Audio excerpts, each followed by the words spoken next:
اب جو حوالہ ہے کوئی اور مانے یا نہ مانے کہ سیدہ کے گھر پہ حملہ ہوا نہیں ہوا، کوئی انکار کرتا ہے کوئی تسلیم کرتا ہے، لیکن حضرت ابو بکر مان گئے۔ اب یہاں پہ میں اہل سنت کی 1 2 نہیں 10 کتابیں آپ کی خدمت میں پیش کرنا چاہتا ہوں کہ جس میں حضرت ابو بکر کا خود کا اقرار موجود ہے، ان کا پچھتاوا موجود ہے۔ وہ کہتے کاش میں نے اپنی زندگی میں یہ 3 کام نہ کیے ہوتے، کاش میں نے اپنی زندگی میں یہ 3 کام نہ کیے ہوتے، جن میں ایک کام یہ ہے کہ کاش میں نے فاطمہ زہرا کا دروازہ نہ توڑا ہوتا۔ 10 کتابیں اہل سنت کی، کاش میں نے فاطمہ زہرا کا دروازہ نہ توڑا ہوتا، کاش، لیکن انہوں نے توڑا۔ یہ افسوس کر رہے ہیں اس پر۔ رسول اللہ کی شہزادی غضبناک ہو کر ان سے دنیا سے گئی۔ پہلے آپ وہ 10 کتابیں ملاحظہ فرمائیں۔ پہلی کتاب ہے تاریخ تبریز، جلد 2 صفحہ نمبر 205۔ دوسری کتاب ہے مروج الذہب، جلد 2 صفحہ نمبر 236۔ تیسری کتاب ہے میزان الاعتدال، جلد 3 صفحہ نمبر 109۔ چوتھی کتاب کنز العمال، جلد 5 صفحہ نمبر 632۔ پانچویں کتاب تاریخ مدینہ تو دمشق، جلد 30 صفحہ نمبر 418۔ چھٹی کتاب معجم الکبیر، جلد 1 صفحہ نمبر 62۔ ساتویں کتاب تاریخ اسلام امام ذہبی کی، جلد 3 صفحہ نمبر 118۔ آٹھویں کتاب عقد الفرید، جلد 5 صفحہ نمبر 21۔ نویں کتاب الامامت والسیاست، صفحہ نمبر 31۔ اور 10ویں کتاب احادیث المختارہ، جلد 1 صفحہ نمبر 89۔ 10 کتابیں اہل سنت کی کہ جس میں یہ بات نقل کی گئی کہ حضرت ابو بکر نے آخری وقت میں یہ پچھتاوا اظہار کیا کہ کاش میں یہ کام نہ کرتا۔ وہ مانتے تھے کہ انہوں نے سیدہ کے در کو توڑا تھا، یہ مانتے تھے کہ انہوں نے سیدہ کے دروازے کو آگ لگوانے کا خود ہی حکم دیا۔ یہاں پہ خود حضرت ابو بکر کا جرم ان کی زبان سے قبول ہوتا نظر آ رہا ہے کہ یہی تھے۔ اور میں اہل سنت کی کتاب الامامت والسیاست کے حوالے سے بتا چکا، اس کتاب کی توثیق بھی آپ کی خدمت میں پیش کر چکا کہ الامامت والسیاست اہل سنت کی معتبر ترین کتابوں میں سے ایک ہے۔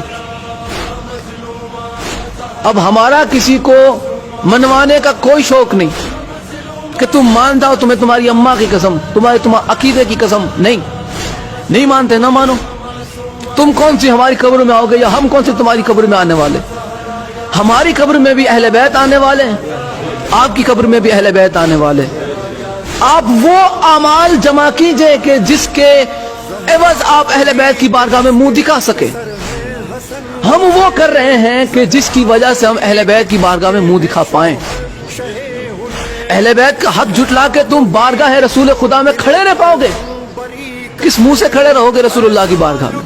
کیا منہ دکھاؤ گے؟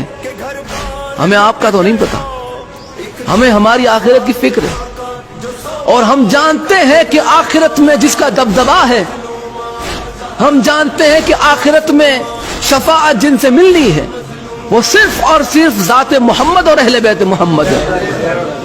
صحابہ کو بھی اگر نجات چاہیے تو آل محمد کے در پہ ہاتھ پھیلانا پڑے گا، امتی کو بھی نجات چاہیے تو اہل بیت کے در پہ ہاتھ پھیلانا پڑے گا۔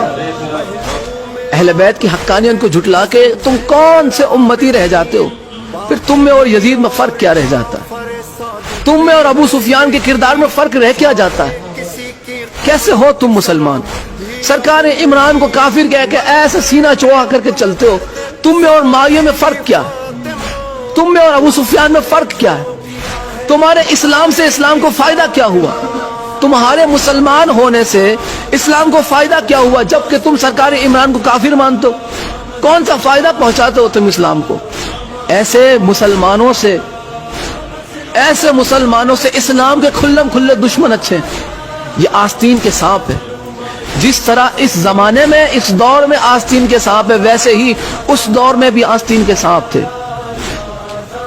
کہ جنہیں آج بھی مسلمان سانپ ماننے سے انکار کرتا ہے. اہل بیت پہ ظلم کرنے والا مسلمان نہیں, اہل بیت پہ مصائب ڈھانے والا صحابی نہیں, اہل بیت سے محبت کرنے والا صحابی ہے, اہل بیت کے در پہ اپنا سر جھکانے والا سچا صحابی ہے. اگر صحابہ میں پہچان چاہتے ہو تو جناب سلمان کی سی عقیدت کس میں ڈھونڈو. کون جناب سلمان فارسی علیہ السلام کی طرح اہل بیت سے محبت رکھتا؟ کس نے جناب سلمان سے اہل بیت کا ادب سیکھا؟ کس نے جناب سلمان سے اہل بیت کی محبت سیکھی؟ جس نے سیکھی ہے وہ ہمارے سر آنکھوں پر, وہ ہمارے سر کا تاج ہے. ان کے قدموں کی خاک ہماری آنکھوں کی سرما اگر بنے, ہماری آنکھوں کا سرما بنے, ہمارے لیے شرف ہے. وہ ہے سچے صحابہ. آپ انہیں صحابہ ہمیں منوانے پہ تلے ہوئے ہیں کہ جن سے رسول اللہ کی شہزادی غضبناک ہو کر دنیا سے گئی, ہم سے نہ مانا جائے گا. اب آخری حوالہ اور آج کی گفتگو تمام. سیدہ سلام اللہ علیہا کی شہادت میں آپ کی خدمت میں پیش کر چکا کہ سیدہ سلام اللہ علیہا پر جو ہے ظلم ہوئے,